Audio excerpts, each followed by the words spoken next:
एक बार की बात है, एक छोटे से गांव में रामू नाम का एक व्यक्ति रहता था। रामू गांव के सबसे मशहूर समोसे और पकौड़े बनाने वाला था। उसके समोसे और पकौड़ों का स्वाद इतना लाजवाब था कि लोग दूर-दूर से उन्हें खाने आते थे। लेकिन रामू के दिल में लालच का कीड़ा घर कर गया था। रामू ने सोचा, अगर मैं अपने पकौड़ों और समोसों की कीमत बढ़ा दूं, तो मैं जल्दी अमीर हो जाऊंगा।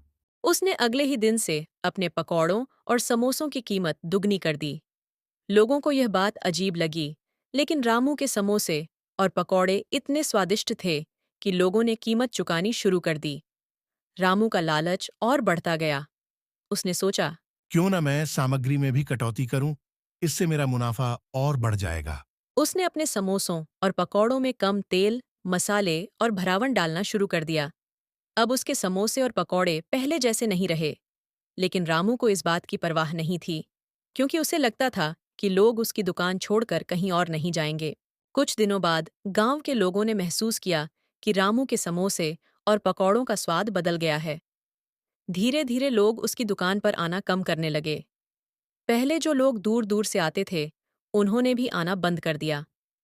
रामू की दुकान सुनसान हो गई। रामू को लगा कि शायद लोगों को उसकी दुकान की याद आएगी और वे वापस लौटेंगे। लेकिन हफ्तों बीत गए और उसकी दुकान पर कोई ग्राहक नहीं आया। रामू परेशान हो गया। उसने सोचा, अब मुझे अपनी पुरानी गुणवत्ता और कीमतें वापस लानी होंगी। रामू ने फिर से अपनी पुरानी विधि से समोसे और पकौड़े बनाना शुरू किया और कीमतें भी घटा दीं। लेकिन अब लोग उसके समोसे और पकौड़ों पर विश्वास नहीं कर रहे थे। वे सोचते थे कि रामू फिर से धोखा देगा। रामू ने गांव में माफी मांगने का निर्णय लिया और कहा, मुझे माफ कर दो।